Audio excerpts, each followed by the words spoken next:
রব্বি ইগফিরলি ওয়া তুব আলাইয়া ইন্নাকা আনতাত তাওয়াবুর রহিম।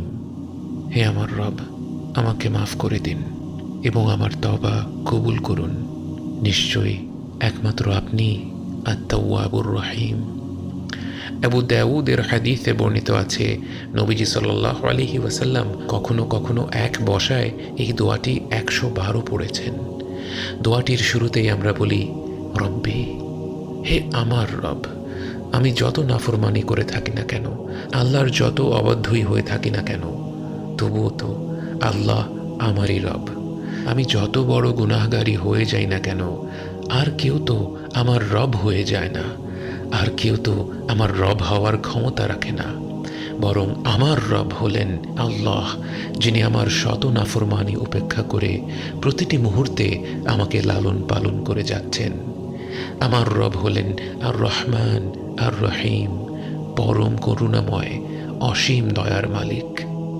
সেই মহাপরাক্রমশালী বিশ্বজাহানের মালিককে আমি শত গুনাহ করেও আমার রব বলে ডাকতে পারি, কারণ হে আল্লাহ, আপনি তো আমার রব আর আমি তো আপনারই বান্দা।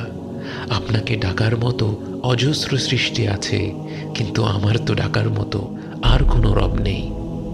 রব্বি রব্বি রব্বি ইগফিরলি, আপনি আমাকে মাফ করে দিন। ওয়া তুব আলাইয়া, এবং আমার তওবা কবুল করুন। কেন? কারণ ইন্নাকা আনতাত তাওয়াবুর রহিম, নিঃসন্দেহে একমাত্র আপনিই হলেন তাওয়াবুর রহিম। আর তাওয়াব হলেন তিনি যিনি সবচেয়ে বেশি তওবা কবুলকারী, এবং আর রহিম হলেন যিনি সবচেয়ে বেশি দয়ালু। অর্থাৎ আমি নিজের কোনো গুণের উসিলায় আপনার কাছে ক্ষমা চাইছি না ইয়া রব, বরং আপনিই তো সবচেয়ে বেশি তওবা কবুল করেন এবং আপনিই সবচেয়ে দয়ালু।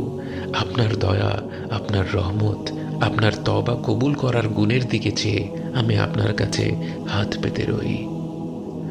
আমরা আল্লাহর কাছে তওবা চাইলে আল্লাহ কি খুশি হন নাকি বিরক্ত হন? মুসলিম শরীফে বর্ণিত হাদিসে নবীজি সাল্লাল্লাহু আলাইহি ওয়াসাল্লাম বলেন, নিঃসন্দেহে আল্লাহ তার বান্দার তওবায় সেই মানুষটার চাইতেও বেশি খুশি হন যে কিনা এক পানিবিহীন মরুতে তার উট হারিয়ে ফেলেছে এবং সে উটে তার খাবার দাবার মাল সামানা সব ছিল। সব হারিয়ে তার যখন বেঁচে থাকার আর কোনো আশাই নেই, সে দুঃখে নিস্তেজ হয়ে একটি ছায়ায় শুয়ে থাকে। কিন্তু হঠাৎ সে দেখে তার উট তার ঠিক সামনেই দাঁড়িয়ে আছে। সে তড়িঘড়ি করে উটের লাগাম টেনে ধরে আর অতি উল্লাসে মুখ ফুসকে বলে ফেলে, আল্লাহ, তুমি আমার বান্দা আর আমি তোমার রব। এই পর্যায়ে নবীজি সাল্লাল্লাহু আলাইহি ওয়াসাল্লাম হেসে ফেলেন এবং বলেন, লোকটা অতিরিক্ত আনন্দে এই ভুল কথাটি বলে ফেলে। নবীজি সাল্লাল্লাহু আলাইহি ওয়াসাল্লাম এরকম বিস্তারিত বর্ণনা দিয়ে এই ঘটনাটি উল্লেখ করেছেন যেন আমরা একটু চিন্তা করে উপলব্ধি করতে পারি বান্দার তওবায় আল্লাহ তাআলা কতটা খুশি হন। এমন একটি বস্তুর কথা চিন্তা করুন যা আপনার অত্যন্ত প্রিয়, হয়তো